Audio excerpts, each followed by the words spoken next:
J'ai décidé de faire une surprise à ma femme sur son lieu de travail.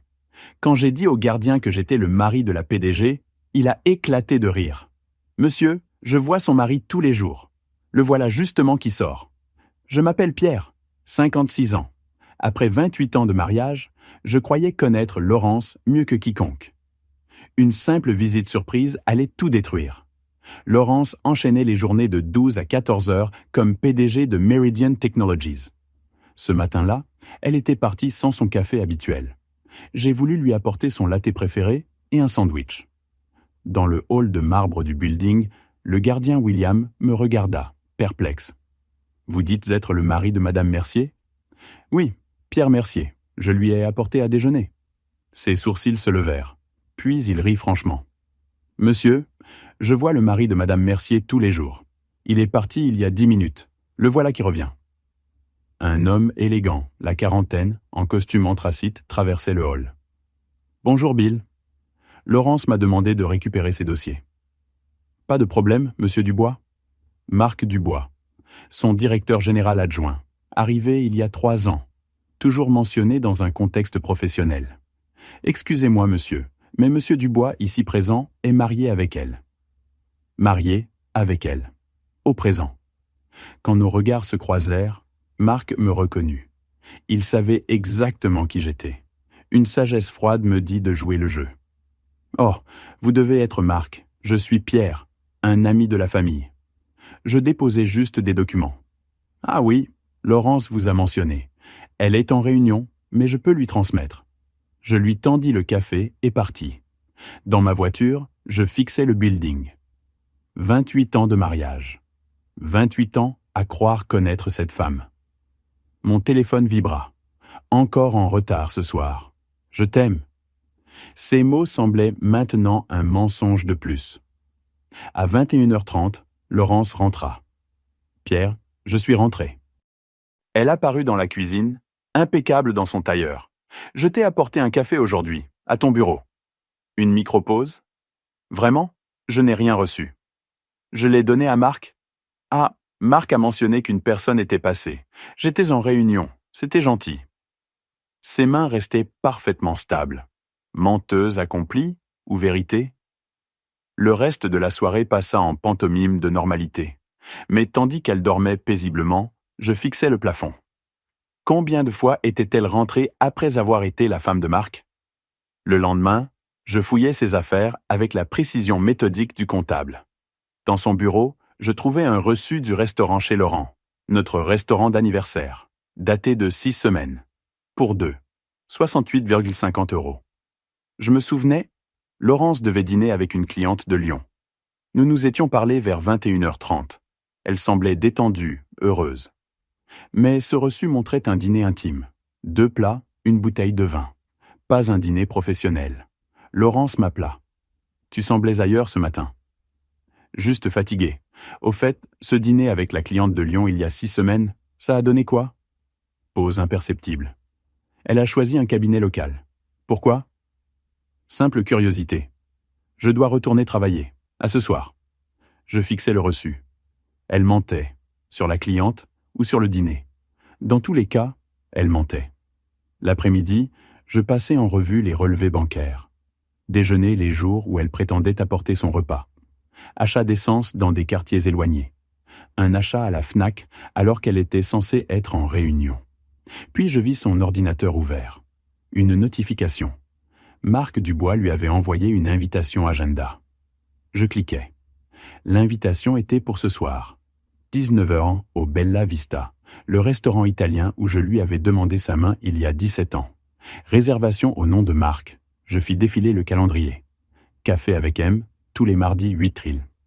Dîner, un jeudi sur 2. We planning weekend. Pour ce samedi alors qu'elle devait travailler. Rendez-vous médicaux jamais mentionnés. Un week-end spa présenté comme une conférence professionnelle. Une vie parallèle, méticuleusement planifiée. Marc était sa relation principale. J'étais l'obligation à contourner. À 18h15, Laurence rentra tôt. Magnifique. Maquillage rafraîchi, la robe noire que je lui avais offerte. Trop chic pour tous les jours, avait-elle dit. Je pensais qu'on pourrait sortir dîner ce soir. Ça fait une éternité. Le mensonge parfait. Si je n'avais pas vu l'invitation, j'aurais été ravi. Où avais-tu en tête? Oh, peut-être ce nouveau restaurant de sushi? Elle tapait sur son téléphone. Annulait-elle leur dîner avec Marc? En fait, je viens de me rappeler cette conférence avec Tokyo. 19h30. Ça pourrait durer jusqu'à 21h ou 22h. Une prochaine fois? 20 minutes plus tard, elle redescendit en tenue professionnelle, mais attrayante. J'essaierai de ne pas rentrer trop tard. À 20h30, je passais devant le Bella Vista.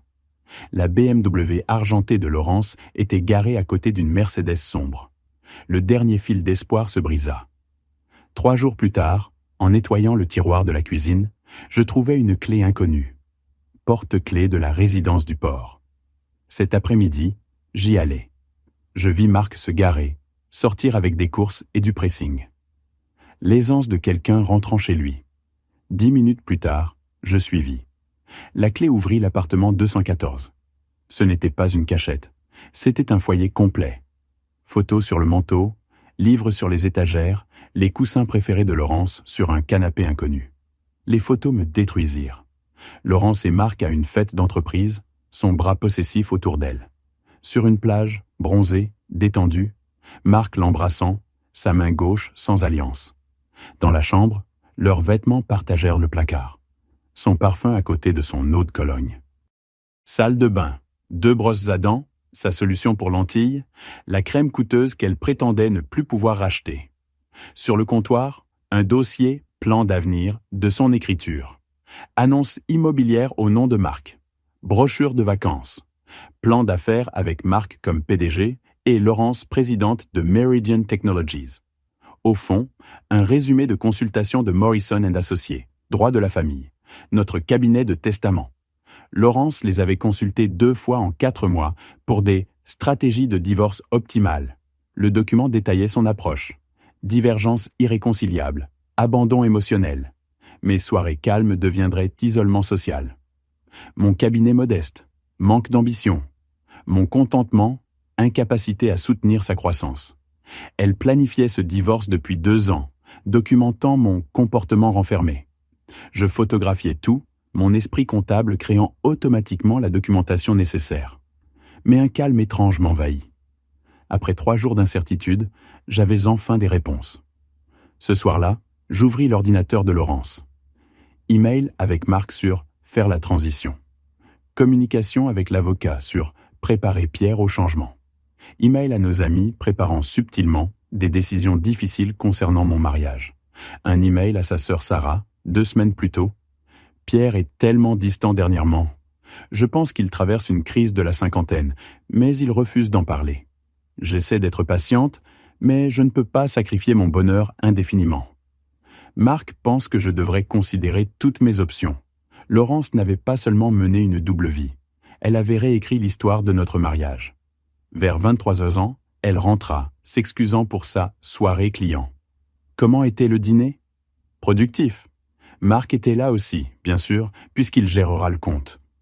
Toi et Marc travaillez bien ensemble. Pause. Il comprend vraiment l'aspect commercial. Une chaleur dans sa voix qu'elle réservait autrefois pour moi. Il a été instrumental dans nos plus grandes victoires. Je hochai la tête, calculant intérieurement. Combien de temps avant le divorce? De combien de preuves avait-elle encore besoin? Allongé cette nuit-là, écoutant sa respiration paisible, je réalisais que la femme épousée il y a 28 ans était partie. À sa place, quelqu'un capable de planifier ma destruction, tout en acceptant mon amour. La question n'était plus si mon mariage était terminé, mais s'il avait jamais existé. Samedi matin, Laurence sirotait son café, faisant défiler son téléphone. « Nous devons parler ». Je posai le dossier de preuves sur la table. Son expression passa de la décontraction à la conscience aiguë. Un instant, je crus voir du soulagement. De quoi s'agit-il? Je suis allé à ton appartement, résidence du port. J'ai utilisé la clé du tiroir. Le masque tomba. Froideur que je n'avais jamais vue. Combien sais-tu? Pas de déni, juste une enquête pratique. Tout, l'appartement, Marc, la stratégie juridique. Tout, doigts tambourinant sur la table. Elle calculait. Depuis quand? Depuis jeudi. Le gardien m'a dit qu'il voyait ton mari tous les jours. Marc. Pauvre William. Je suppose que ça complique les choses. Complique? Laurence, 28 ans de mariage. Tu vis avec un autre homme, tu planifies de divorcer, et c'est tout ce que tu dis? Soupir d'irritation. Pierre, ne soyons pas dramatiques, ce mariage est terminé depuis des années. Je ne savais rien, je pensais que nous étions heureux. Rire sans humour. Heureux? Quand as-tu montré un intérêt pour ma carrière, mes objectifs, au-delà de ton petit cabinet et tes soirées tranquilles? J'ai toujours soutenu ta carrière. Tu as été passif, content de me laisser porter le fardeau financier, les obligations sociales? Tu as continué ta petite routine pendant que je grandissais, changeais? Pourquoi ne m'as-tu pas parlé? J'ai essayé. Voyager plus, élargir ton cabinet, déménager. Tu trouvais toujours des excuses. Tu étais satisfait, peu importe à quel point je dépassais ça. Alors tu as décidé de me remplacer. Marc était tout ce que tu n'es pas, ambitieux, dynamique. Au début, respect professionnel, puis amitié, puis plus. Quand? Il y a 2 ans. Nous avons parlé jusqu'à 3 heures du matin de nos rêves, nos plans. La conversation la plus stimulante depuis des années. C'est là que j'ai réalisé ce qui me manquait. Marc écoute quand je parle d'expansion internationale. Il veut construire un empire, pas maintenir une existence confortable. Ça justifiait 2 ans de mensonges? Irritation. Je ne mentais pas. Je te protégeais d'une réalité que tu n'étais pas prêt à affronter. Notre mariage était terminé parce que tu l'as décidé. Parce que tu as arrêté de grandir. Elle se leva. Tu es le même homme à 56 ans qu'à 36 ans. Je ne suis pas la même femme. Je sortis le document juridique. Tu as documenté mon abandon émotionnel, mon isolement social pendant des mois. Pour nous protéger tous les deux. Nous protéger? Tu as détruit ma réputation? L'aimes-tu? Son expression s'adoucit. Oui, d'une manière dont je ne t'ai jamais aimé. Il me défie, m'inspire. Avec lui, je vis au lieu d'exister. Et avec moi? Avec toi, je me sentais en sécurité, à l'aise, sans défi. J'ai pensé que c'était suffisant. Mais je veux plus que la sécurité. Que se passe-t-il maintenant? Nous gérons ça comme des adultes. J'allais demander le divorce le mois prochain. Marc et moi voulons être mariés pour Noël. Tout le monde sauf moi. Pierre, tu iras bien. Tu as ton cabinet, tes routines. Tu seras probablement plus heureux sans la pression de suivre quelqu'un comme moi. Condescendance a coupé le souffle. Je te faisais confiance. Je sais, nous méritons tous les deux quelqu'un qui nous comprend vraiment. Quand veux-tu que je déménage? Surprise? Pas immédiatement. Nous réglerons ça par nos avocats. Je ne suis pas sans cœur. Pas sans cœur, juste calculatrice et manipulatrice. Je contacterai un avocat lundi. Pierre, je suis vraiment désolé. Je n'ai jamais voulu te faire de mal. Je cherchais un signe qu'elle comprenait l'ampleur de ses actes. Juste un regret léger, poli. Non, tu voulais juste me remplacer. La douleur n'était que des dommages collatéraux. Lundi matin, face à David Morrison, l'avocat qui avait géré nos testaments 5 ans plus tôt. Pierre, c'est l'une des stratégies de divorce les plus calculées que j'ai vues en 30 ans. Votre femme construit ce dossier depuis très longtemps. Quelles sont mes options? Sa stratégie dépend de vous étant non préparé. Le fait que vous ayez découvert ceci avant qu'elle ne dépose change tout. Il y a autre chose. Je sortis mon analyse financière. Laurence gagnait 200 000 € par an, mais nos dépenses dépassaient son salaire de 60 000 €. Mon cabinet générait 120 000 € annuellement. J'en mettais 80 000 dans notre compte joint. Je subventionnais son style de vie sans le savoir. Elle a utilisé nos économies communes pour maintenir l'appartement avec Marc. C'est de la fraude, des biens conjugaux finançant une relation adultère. Ça va impacter la division des biens. Il y a plus. Laurence a positionné Marc pour des responsabilités nécessitant l'approbation du conseil. Elle l'a préparé à la remplacer comme PDG, sans jamais présenter cette réorganisation officiellement. Les yeux de David s'aiguisèrent. Nous déposons en premier. Nous devançons son récit et nous informons le conseil de Méridiane.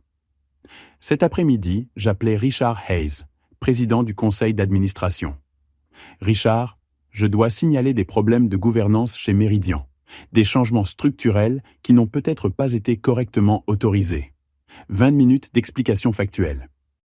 Vous dites que Laurence a mis en œuvre des changements majeurs sans approbation du Conseil? Il semble y avoir un décalage entre les opérations et ce qui a été rapporté au Conseil.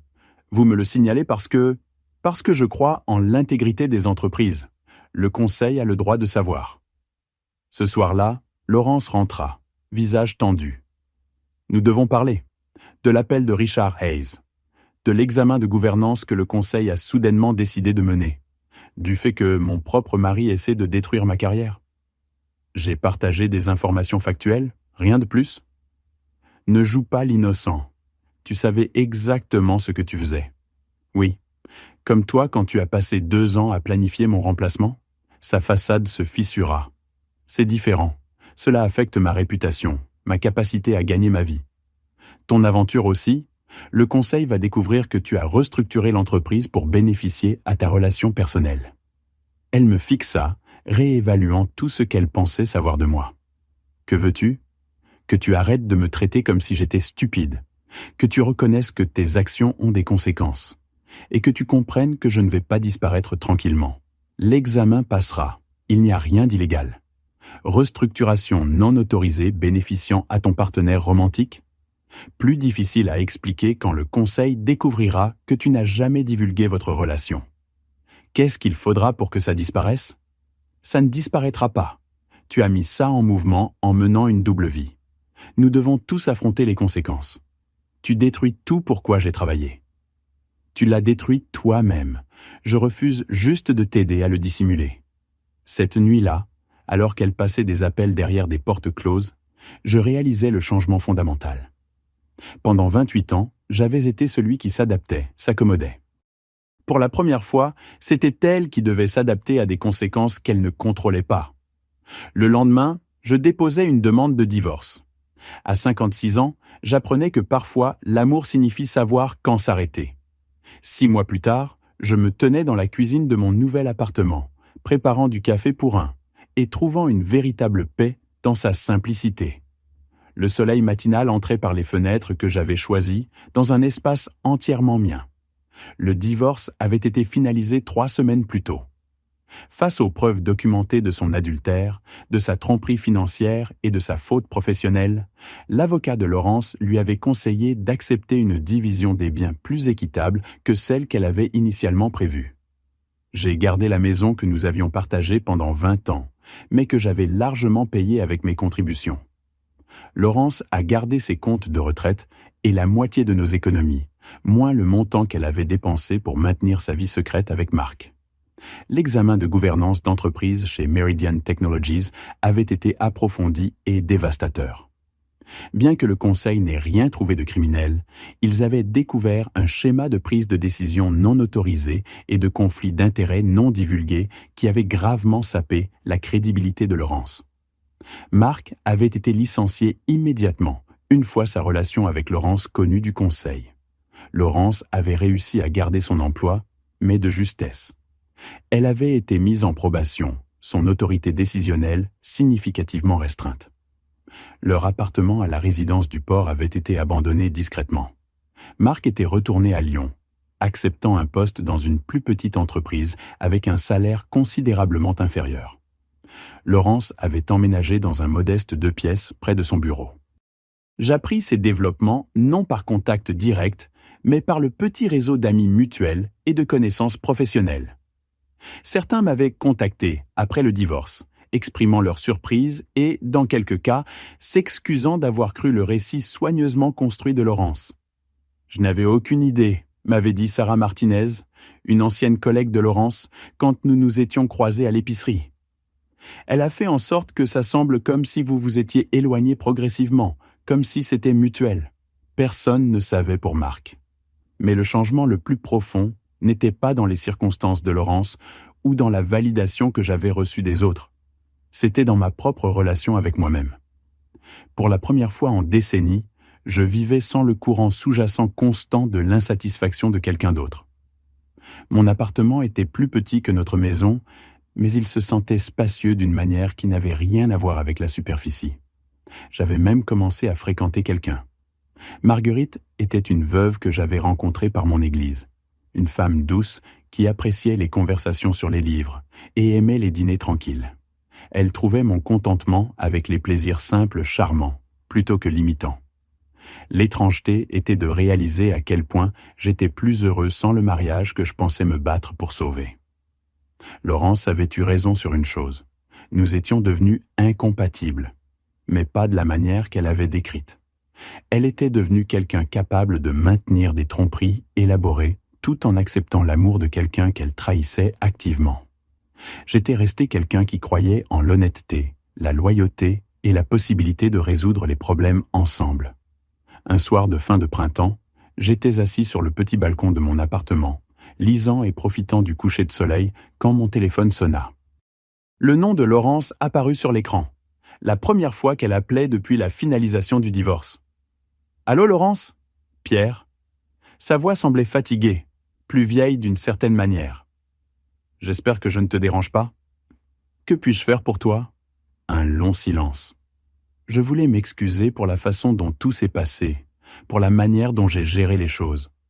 Je sais que tu ne veux probablement pas entendre ça, mais j'ai eu beaucoup de temps pour réfléchir à ce que j'ai fait, au choix que j'ai fait. Tu ne méritais pas ce que je t'ai fait subir.